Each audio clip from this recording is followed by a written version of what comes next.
ज्यांनी शिवसेना सोडली, ज्यांनी ठाकरेंची साथ सोडली, आज त्यांना पुन्हा एकदा मातोश्रीचे दरवाजे खुले झालेले आहेत का, असा प्रश्न सध्या राजकीय वर्तुळामध्ये विचारला जातोय।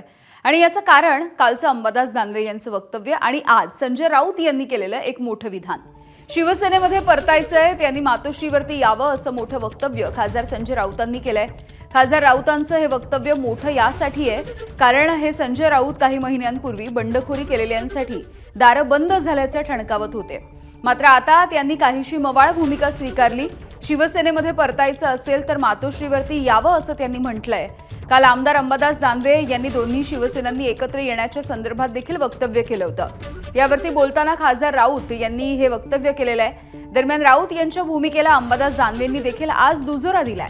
मातोश्रीवरती येऊन कोणी भेटलं तर चर्चा पुढे जाऊ शकते असं दानवे म्हणाले।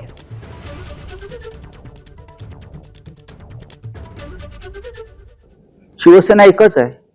मी कालही म्हणालो, दोन शिवसेना असूच शकत नाहीत ना। शिवसेना जिथे ठाकरे तिकडे शिवसेना, आणि शिवसेनेचं काम हे सातत्यानं शिवसेना भवन किंवा मातोश्रीतून चालतं। जिथे ठाकरे नाहीत ती शिवसेना कशी असणार मला सांगा।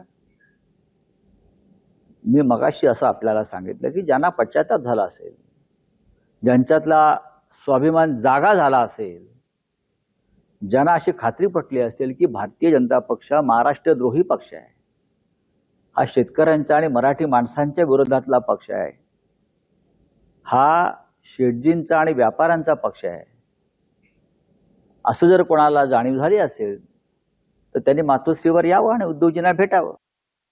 शिवसेना दोन नाही, ते शिवसेना एकच आहे जी बाळासाहेबांची जे उद्धवजींच्या नेतृत्वाखाली काम करते। इथं बाकी गद्दार लोकांची गँग आहे आणि त्याच्यामुळे या गँग मधल्या कोणाला जर अशा पद्धतीनं भूमिका मांडायची असेल तर निश्चित त्याचं स्वागत करू आम्ही।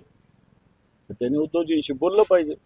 टीका करणं वेगळं आणि मला असं वाटतं नमक हरामी करणं वेगळं। टीका रोज एकमेकावर करत असतो आपण, म्हणून काय एकमेकाची दुश्मन देत असतो, फक्त नमक हरामी करणं हे तर चुकीचं आहे। जर हे शिंदेकडे एकत्र येऊन जर का मातोश्री आला तर चर्चा पुढे जाऊ शकते काय नाही जाणार, जाऊ शकते। एबीपी माझा, उघडा डोळे बघा नीट।